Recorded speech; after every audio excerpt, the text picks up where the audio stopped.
Salut à tous, c'est Nassim, j'espère que ça va. Alors, je sais pas si cette vidéo, on va pouvoir la ranger dans la playlist des versus. Je pense que oui au final, puisque vous l'avez vu dans le titre. Le but, ça va être de répondre à la question suivante. Est-ce qu'il est plus facile de prendre du muscle lorsqu'on est petit? Alors, petit entre guillemets, parce que je me suis fait insulter sur Instagram lorsque j'ai dit que 1m70 pour un homme, c'était petit. Excusez-moi, mais bon, c'est en dessous de la moyenne, en dessous de la taille moyenne des hommes en France. Mais bref, là n'est pas la question. C'est une question que je vous ai posée aussi sur Instagram, dans un sondage, et vous avez été près de 15 000 à répondre. Déjà, merci de votre participation. Et c'est cool puisque du coup, on a un échantillon assez important. Et la question était la suivante. Est-ce que l'idée reçue qui veut qu'il est plus facile de prendre du muscle lorsqu'on est petit est vraie ou fausse? Et il y a eu une petite majorité de faux, de réponses fausses. Enfin, il y a eu une majorité de personnes qui ont répondu faux. Et c'est bizarre parce que j'étais persuadé que le vrai l'emporterait. D'ailleurs, si vous voulez participer au prochain sondage, n'oubliez pas de me suivre sur Instagram, c'est nassim.saili. Et en plus de cette story Instagram, forcément, beaucoup d'entre vous m'ont envoyé des messages privés pour me donner un avis plus développé. Ça fait toujours plaisir aussi. Mais bizarrement, il y a toujours eu les mêmes remarques. Oui, il n'est pas plus facile de prendre du muscle lorsqu'on est petit, c'est juste qu'on rend plus musclé, étant donné qu'on a l'air plus compact. Je ne sais pas si compact est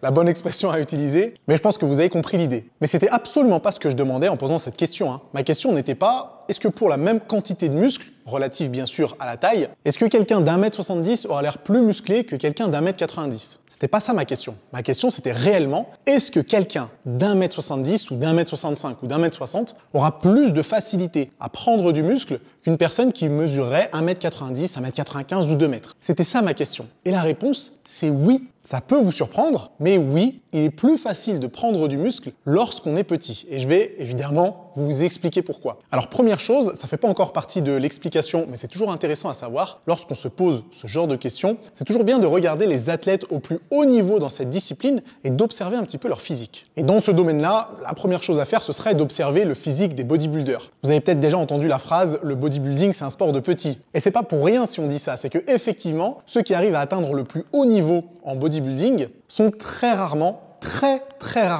grands au sens large du terme. Et d'ailleurs, quand on regarde la taille des 6 derniers Mister Olympia, on voit qu'en moyenne, ils mesuraient 1m74. Et sur ces 6 derniers Mister Olympia, il n'y en a aucun qui dépasse les 1m78. Alors attention, 1m78, c'est absolument pas petit, c'est une taille entre guillemets moyenne. Mais il faut bien noter qu'1m78, c'est le plus grand des derniers Mister Olympia. Si on fait la moyenne, encore une fois, on tombe sur 1m74. Donc clairement, c'est pas demain la veille qu'on verra un Mister Olympia qui mesure 1m95 par exemple. Et ça, vous savez, c'est valable pour n'importe quel autre sport. Lorsqu'on regarde les athlètes au plus haut niveau dans cette discipline, on peut déterminer quelle taille et plutôt quelle morphologie va être la plus avantageuse pour cette discipline-là. Si les nageurs sont grands, c'est bien parce que ça leur donne un avantage dans cette discipline. Si les basketteurs sont grands, c'est bien parce que ça leur donne un avantage dans cette discipline. Si les bodybuilders sont petits entre guillemets, c'est bien parce que ça leur donne un avantage dans cette discipline. Donc oui, il est plus facile de prendre du muscle lorsqu'on est petit. Et je vais préciser un peu mes propos. Il est plus facile de prendre du muscle lorsqu'on a des petits segments. Et les petits segments, forcément,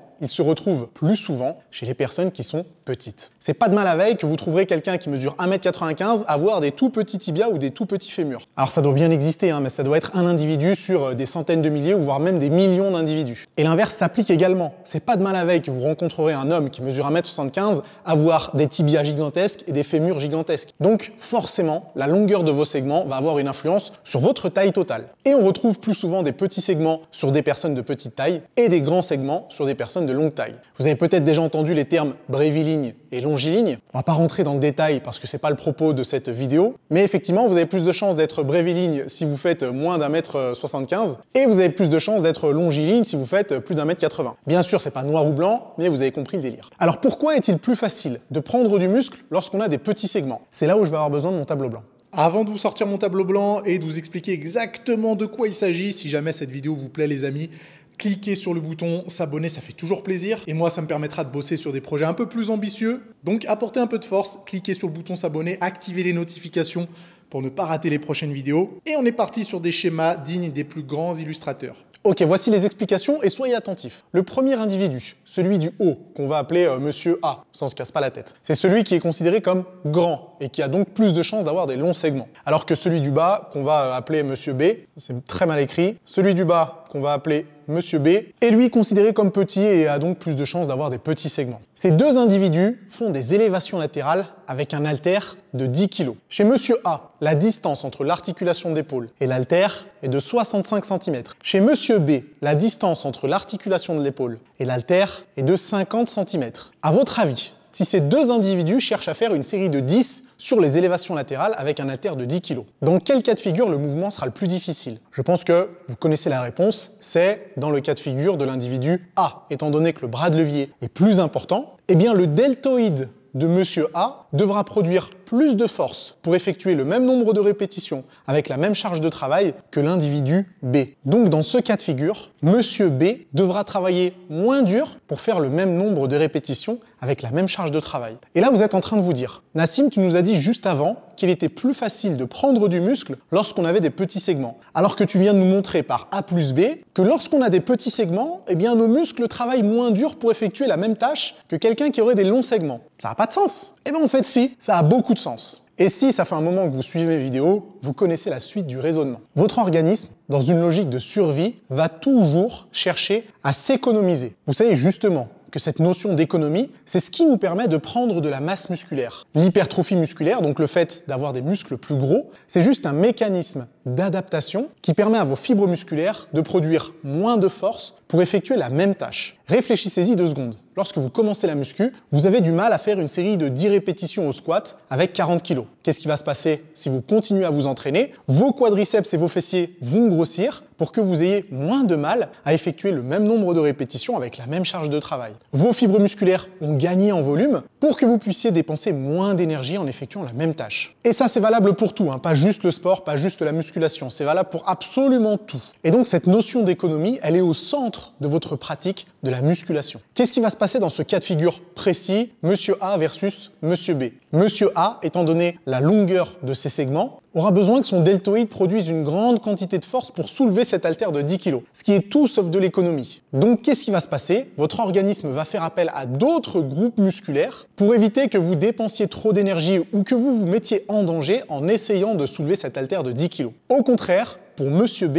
qui n'a pas besoin de produire autant de force pour soulever cet haltère de 10 kg, votre organisme n'aura pas besoin de trouver des alternatives pour rendre l'exercice moins coûteux en énergie, donc Monsieur B va continuer à stimuler son deltoïde pour soulever cet haltère de 10 kg. Donc dans ce cas de figure, on a Monsieur A qui va tricher pour faire ses élévations latérales étant donné que son deltoïde doit produire une trop grosse quantité de force, et du coup la tension va être dissipée entre plusieurs groupes musculaires, alors qu'on a Monsieur B qui, en raison de ses petits segments, n'aura pas besoin de compenser avec d'autres groupes musculaires, et la tension sera localisée sur le deltoïde moyen. Alors j'ai pris l'exemple des élévations latérales parce qu'il est quand même très facile à comprendre, et c'est très facile de illustrer la longueur des bras de levier. Mais Monsieur B aura aussi plus de facilité à développer ses pectoraux. Il aura aussi potentiellement plus de facilité à développer ses dorsaux. Si Monsieur B a aussi des avant-bras courts, il aura plus de facilité à solliciter ses biceps, ses triceps. Et pareil pour le reste. Tibia court, fémur court, plus de facilité à développer les mollets et les quadriceps. Donc vous voyez que s'il est plus facile de prendre du muscle lorsqu'on est petit, c'est pas juste une histoire de look, c'est pas juste une histoire de rendu, c'est une histoire de mécanique. Réellement, il sera plus facile de prendre du muscle lorsqu'on a des petits segments. Avec toutes ces informations, peut-être que je vous donne l'impression de résumer la musculation juste à une histoire de taille. On est d'accord qu'il y a beaucoup d'autres paramètres qui rentrent en jeu. Alors bien sûr, votre taille et la taille de vos segments est une énorme partie de l'équation de la progression musculaire. Mais il y a aussi la longueur de vos muscles, qui a une très grande importance. Il y a aussi la qualité de votre programme d'entraînement, qui forcément va avoir une influence. Il va y avoir votre profil hormonal, qui va faciliter ou pas d'ailleurs la prise de muscle ou la perte de gras. Il y a votre schéma corporel, votre passé sportif, votre tolérance à la douleur. Évidemment, ne me faites pas dire ce que j'ai pas dit, la musculation ce n'est pas juste une histoire de taille, mais clairement que la longueur de vos segments, et donc par extension votre taille, va avoir une influence sur la rapidité de vos gains musculaires. Et du coup, de temps en temps,